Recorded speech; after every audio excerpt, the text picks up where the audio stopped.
ഇതുവരെ ആരും കണ്ടിട്ടില്ലാത്ത അതിഗംഭീര വണ്ടിയായിരിക്കും. ഈ വന്ന വണ്ടികളെക്കാളൊക്കെ ഗംഭീര വണ്ടിയായിരിക്കും. എല്ലാ സീറ്റിലും TV, പിന്നെ ഒരു ഇതൊക്കെ ഉണ്ടാകും, ഒരു ഫുഡൊക്കെ പ്രിപ്പയർ ചെയ്ത് തരാനുള്ളൊരു പാൻട്രി എല്ലാം ഉണ്ട് അതിനകത്ത്.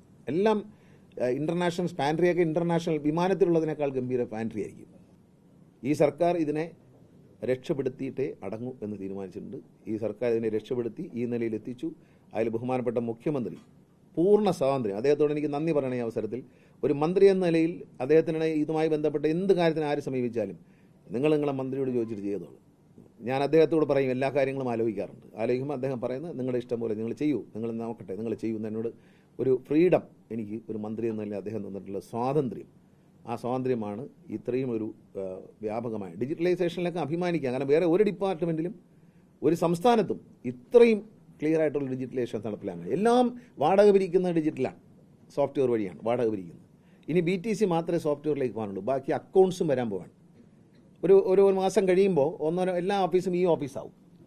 ഈ ഒരു മാസത്തിനുള്ളിൽ തന്നെ എല്ലാ ഓഫീസിലും അക്കൗണ്ടിങ് സോഫ്റ്റ്വെയർ ആണ്. അപ്പോൾ 100 രൂപ ഇവിടെ ചിലവഴിച്ചാൽ അത് അപ്പോൾ തന്നെ ഫൈനാൻസ് ഓഫീസറുടെയും CMDയുടെയും ടേബിളിൽ കാണാം കമ്പ്യൂട്ടറിൽ. 100 രൂപ ചിലവഴിച്ചു, പാപ്പനം കൂടെ 100 രൂപ ചിലവഴിച്ചു, 2000 രൂപ കളക്ഷൻ വന്നു. അപ്പോൾ ഈ KSRTCയുടെ balance sheet every second update ആയിരിക്കും. ബാലൻസ് ഷീറ്റ്, ഈ സാമ്പത്തിക വർഷത്തെ ബാലൻസ് ഷീറ്റ് അപ്ഡേറ്റ് ആയി അതിൻ്റെ പ്രിൻ്റ് ഔട്ട് മാത്രം എടുത്താൽ മതി. അങ്ങനെ വലിയ നേട്ടങ്ങൾ KSRTCയിലുണ്ടാകും. അതുപോലെ ഡ്രൈവിംഗ് സ്കൂൾ ഒരു വലിയ വിജയമായി മാറി. ഡ്രൈവിംഗ് സ്കൂളിൻ്റെ ഇതുവരെയുള്ള വരുമാനം 21 ഡ്രൈവിംഗ് സ്കൂളുകളാണ്. അത് പല ഘട്ടങ്ങളിലായിട്ടാണ് പൂർത്തിയായി വന്നത്. ഇപ്പോൾ 21 പൂർണ്ണമായി ഫംഗ്ഷൻ ചെയ്യുന്നുണ്ട്. 21 ഡ്രൈവിംഗ് സ്കൂളുകളിൽ 4,26,00,000 രൂപയാണ് ഇതുവരെയുള്ള വരുമാനം. ഡ്രൈവിംഗ് സ്കൂൾ വളരെ നഷ്ടമാണെന്നൊക്കെ ആൾക്ക് നാട്ടിൽ പറയുന്നത്. പക്ഷേ ലാഭം 2,18,00,000 രൂപ, ചിലവ് 2,08,00,000, അല്ല 2,08,00,000 അല്ലേ, 2.08 ആണ്, 2.07 അല്ലേ, അതോ 8 ആണ്, 8 ആണ്. പിന്നെ അതിൽ വിജയ ശതമാനം തന്നെ ഞാൻ നിങ്ങൾക്ക് ഇതിൻ്റെ ഒരു നോട്ട് തരാം. എല്ലാം ഒരു 10-30 കോപ്പി എടുക്കുന്നുണ്ട്. ഞങ്ങളൊരു നോട്ട് ഞാൻ തരാം. ഇതിനകത്ത് ഒരുവിധം കാര്യങ്ങൾ BTCയിൽ ബഡ്ജറ്റ് ടൂറിസത്തിൽ പിൽഗ്രിം ടൂറിസം ഒക്കെ തുടങ്ങി. ബഡ്ജറ്റ് ടൂറിസത്തിൽ വന്ന വ്യത്യാസം എന്ന് പറയുന്നത് നേരെ ഇരട്ടിയായിട്ടാണ്. ഇത് 2024 കണക്കാണ്. ഇത് 2025 കണക്കാണ്. 2025 ഡിസംബർ ആവുന്നേ ഉള്ളൂ. അപ്പോഴ കണക്കനുസരിച്ച് തന്നെ ഏതാണ്ട് ഇരട്ടിയായി മാറി. 42 കോടി, കഴിഞ്ഞ വർഷം 83% വർധനമാണ് വന്നിരിക്കുന്നത്. 17.14 കോടിയായിരുന്നു പ്രവർത്തന ലാഭം ഈ വർഷത്തെ. ബഡ്ജറ്റ് ടൂറിസത്തിൻ്റെ മാത്രം പ്രവർത്തന ലാഭം 17.14 കോടിയാണ്. ബഡ്ജറ്റ് ടൂറിസത്തിൽ വന്നിരിക്കുന്ന വർധനവ് 24 കോടിയിൽ നിന്നും 42 കോടിയായി. കഴിഞ്ഞ വർഷം 24 ചില്ലറയായിരുന്നു. അതിപ്പോൾ 42 കോടി 62 ലക്ഷം രൂപയായിട്ട് വർദ്ധിച്ചു. എല്ലാ രംഗത്തും ബഡ്ജറ്റ് ടൂറിസം വർദ്ധിച്ചു. പിൽഗ്രിം ടൂറിസം വളരെ വിജയകരമായി ക്ഷേത്രങ്ങളെയും പള്ളികളെയും ഒക്കെ ബന്ധിപ്പിച്ചുകൊണ്ടുള്ള പിൽഗ്രിം ടൂറിസം നല്ല നിലയിൽ നടക്കുകയാണ്. അപ്പോൾ അങ്ങനെ സമഗ്രമായൊരു പുരോഗതി ഉണ്ടായിട്ടുണ്ട്. സർക്കാർ 170 കോടി രൂപ സർക്കാർ തന്നിട്ടാണ് 360 ബസ്സുകൾ ഓർഡർ ചെയ്തിട്ടുണ്ട്, വന്നുകൊണ്ടിരിക്കുകയാണ്. ഇനി വരാനുണ്ട്.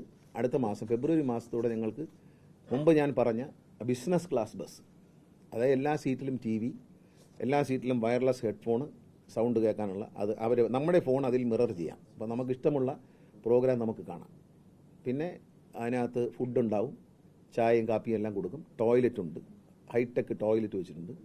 അങ്ങനെ 2 ബസ്സുകളാണ് ആദ്യം വാങ്ങുന്നത്. ഒന്ന് തിരുവനന്തപുരത്ത് നിന്ന് എറണാകുളത്തേക്കാണ് ഓടിക്കാൻ ഉദ്ദേശിക്കുന്നത്. തൃശ്ശൂർ വരെയാണ്, റോഡ് പണി നടക്കുന്നതുകൊണ്ട് എറണാകുളം എന്ന് പറയുന്നേ ഉള്ളൂ. അതിന് ഇലക്ഷൻ ഡിക്ലെയർ ചെയ്താലും ദൈപ്പഴേ പറയുന്നു വണ്ടി ഉദ്ഘാടനം ചെയ്തിരിക്കും, വണ്ടി ഓടിക്കൊണ്ടിരിക്കും. വണ്ടി എന്ന് വരുന്നോ അതിന് അടുത്ത ദിവസം തൊട്ട് വണ്ടി ഓടും. കാരണം അത് സർക്കാർ പറഞ്ഞൊരു വാക്കാണ്. അത് എങ്ങും സ്റ്റോപ്പ് ചെയ്യില്ല. ഫുൾ റിസർവേഷൻ ആയാൽ 35 സീറ്റോളമുള്ള ബസ്സാണ് വരുന്നത്. ഓൾവോ ബസ്സാണ് വരുന്നത്. അവരുമായിട്ട് സംസാരിച്ചുകൊണ്ടിരിക്കുകയാണ്. ഏറ്റവും കംഫർട്ടബിൾ ആയിട്ടുള്ള ബസ്സായിരിക്കും. ഏറ്റവും വില കൂടിയ ബസ് വാങ്ങിക്കുകയാണ്. അതിൽ ഏറ്റവും യാത്ര കൊല്ലത്ത് ബൈപ്പാസിൽ ആളുണ്ടെങ്കിൽ, ഇവിടെ സീറ്റ് ഒഴിവുണ്ടെങ്കിൽ ബൈപ്പാസിൽ ആലപ്പുഴ ബൈപ്പാസിനടുത്ത് ഈ 2 സ്ഥലങ്ങളിൽ ഒരു സ്പോട്ട് നിർത്തും. ബസ് സ്റ്റാൻഡുകളിൽ കയറില്ല. തിരുവനന്തപുരം വിട്ടാൽ നേരെ എറണാകുളമാണ്. ഒരു ജില്ലയിൽ ഒരു സ്ഥലത്ത് വണ്ടി നിർത്തത്തുള്ളൂ. ആലപ്പുഴ വഴിയാണ് പോകുന്നത്. അത് തൃശ്ശൂർ വരെ എക്സ്റ്റെൻഡ് ചെയ്യാൻ ഉദ്ദേശിച്ചത്. രാവിലെ 6 മണിയോട് ഇവിടുന്ന് പുറപ്പെട്ടാൽ ഒരു 10:30 മണിയോട് 10:11 മണിക്കുമ്പോൾ തൃശ്ശൂരിലെത്തത്തക്ക രീതിയിലാണ് പ്ലാൻ ചെയ്തിരിക്കുന്നത്. പക്ഷേ എറണാകുളം വരെയാണ് നമ്മളിപ്പോൾ മനസ്സിൽ. വൈകിട്ട് അതുപോലെ ഒരു 4:30-5 മണിയോടി എറണാകുളത്ത് പുറപ്പെട്ടാൽ 10 മണിക്ക് മുമ്പേ റോഡ് ഹൈവേ പൂർത്തിയായാൽ ഒരു 3-3.5 മണിക്കൂർ കൊണ്ട് നമുക്ക് എത്താൻ കഴിയും വണ്ടി. ആ നിലയിലായിരിക്കും വണ്ടിയുടെ സമയം. അത് ഇതുവരെ ആരും കണ്ടിട്ടില്ലാത്ത അതിഗംഭീര വണ്ടിയായിരിക്കും. ഈ വന്ന വണ്ടികളെക്കാളൊക്കെ ഗംഭീര വണ്ടിയായിരിക്കും. എല്ലാ സീറ്റിലും TV, പിന്നെ ഒരു ഇതൊക്കെ ഉണ്ടാകും, ഒരു ഫുഡൊക്കെ പ്രിപ്പയർ ചെയ്ത് തരാനുള്ളൊരു പാൻട്രി എല്ലാം ഉണ്ട് അതിനകത്ത്. എല്ലാം ഇൻ്റർനാഷണൽ പാൻട്രിയൊക്കെ ഇൻ്റർനാഷണൽ വിമാനത്തിലുള്ളതിനേക്കാൾ ഗംഭീര പാൻട്രി ആയിരിക്കും. അതെല്ലാം ഡിസൈൻ ചെയ്തിട്ടുണ്ട്. ഉടൻ തന്നെ അതിന് നിർമ്മാണത്തിന് നമ്മൾ ഓർഡർ കൊടുക്കും. ഉടനെ തന്നെ അത് പണി തീരും. 60 ദിവസം കൊണ്ട് വണ്ടി റോഡിൽ വരും. ഞാനിപ്പോഴേ പറയുന്നു, ഇലക്ഷൻ പ്രഖ്യാപിച്ചാലും ഉദ്ഘാടനമൊന്നുമില്ല, വണ്ടി ഓടും. വണ്ടി ഇപ്പം തന്നെ ഉദ്ഘാടനം ചെയ്തിരിക്കുന്നു. അവന് ഇനി ഇലക്ഷൻ നോട്ടിഫിക്കേഷൻ അത് ബാധകമല്ല. വണ്ടി ഇപ്പം തന്നെ ഉദ്ഘാടനം ചെയ്തിരിക്കുന്നു. വണ്ടി വന്നാൽ അന്ന് തൊട്ട് ഓടും. 2 വണ്ടിയാണ് വരുന്നത്. ഒന്ന് എറണാകുളത്തേക്ക്, തിരുവനന്തപുരത്തേക്ക് രാവിലെ വരും. അതുകൊണ്ട് തിരുവനന്തപുരത്ത് നിന്ന് അങ്ങോട്ട് പോകും.